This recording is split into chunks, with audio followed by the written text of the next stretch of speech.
So now we have the get data function. So get data function is declared within the class student, and now we are defining it outside the class. So the declaration will require a syntax. It will be the return type. Then we have to write the name of the class, then the scope resolution operator, then the function name and the argument list. So we are defining the get data function. So return type is void. The name of the function is get data. The name of the class is student. So we are writing void student, then scope resolution operator, then the name of the function and the argument list. So now we are displaying the values of the student. So this is the cout. The name is. Then we are writing puts name. Similarly, we have to display the roll number. Cout roll number is, and we are writing cout then roll number, RNO. Now this is the close of the class. So here we have the definition. This is the definition of the function. So now it should be clear that this get data function has the definition outside the class. This is the end of the class,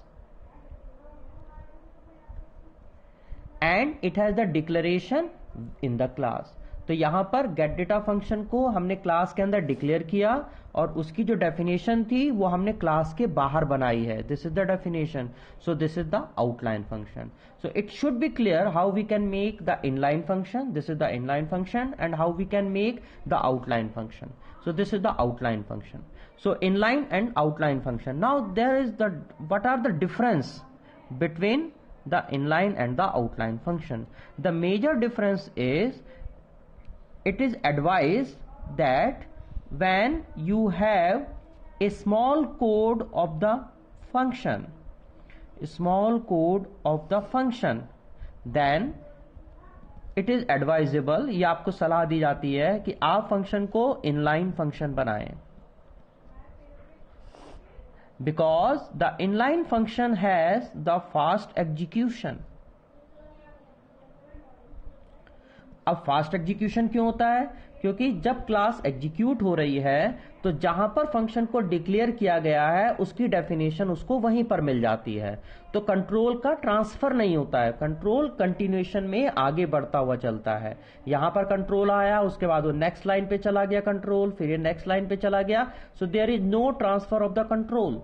तो जिसकी वजह से कि यहां पर process continue आगे बढ़ती है.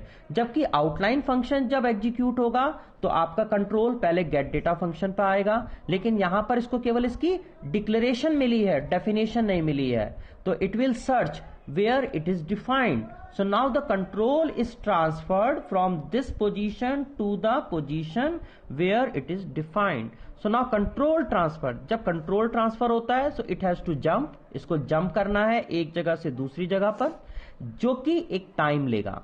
इस टाइम को लेने की वजह से इसका जो एग्जीक्यूशन है वो ज्यादा टाइम कंज्यूमिंग होगा as compare to the inline function. So when you have a small code of the function then it is advisable that you have to make the inline function because it gives you the fast execution. But when you have a big code then you have to make the outline function. अब जब हमारे पास code बड़ा हो तो हम outline function क्यों बनाएं? क्योंकि आपने देखा कि जब हम एक इनलाइन फंक्शन बनाते हैं तो हम कोड इसके अंदर लिखते हैं. जब हम इसके अंदर कोड लिखते हैं और हम सारे इनलाइन फंक्शन बना देंगे तो हमारी क्लास हमें बहुत बड़ी दिखाई देगी. ए बल्की क्लास विल अपीयर, जो कि एक अच्छा लुक नहीं देती है. तो हमें जब कभी हमारा कोड बड़ा हो फंक्शन का तो हमें उस फंक्शन को आउटलाइन फंक्शन बनाना चाहिए. तो this is the difference why the inline function is different with the outline function. लेकिन ये जो डिसीजन है कि कौन सा फंक्शन इनलाइन फंक्शन होगा, कौन सा फंक्शन आउटलाइन फंक्शन होगा, ये डिसीजन कंपाइलर लेता है. एक यूजर एक क्लास के अंदर एक फंक्शन को इनलाइन बनाता है, लेकिन यदि वो कंपाइलर के क्राइटेरिया में एक इनलाइन फंक्शन की सारी शर्तों को नहीं पूरा करता है, सारी कंडीशंस को फुलफिल नहीं करता, तो कंपाइलर उस फंक्शन को आउटलाइन फंक्शन बना सकता है। ठीक है, तो इनलाइन फंक्शन कौन सा होगा, आउटलाइन फंक्शन कौन सा होगा, ये यूजर बना अपनी तरफ से एडवाइस तो दे सकता है, लेकिन उसका फाइनल डिसीजन कंपाइलर के द्वारा ही किया जाएगा। सो this is all about the inline and the outline functions. Thank you.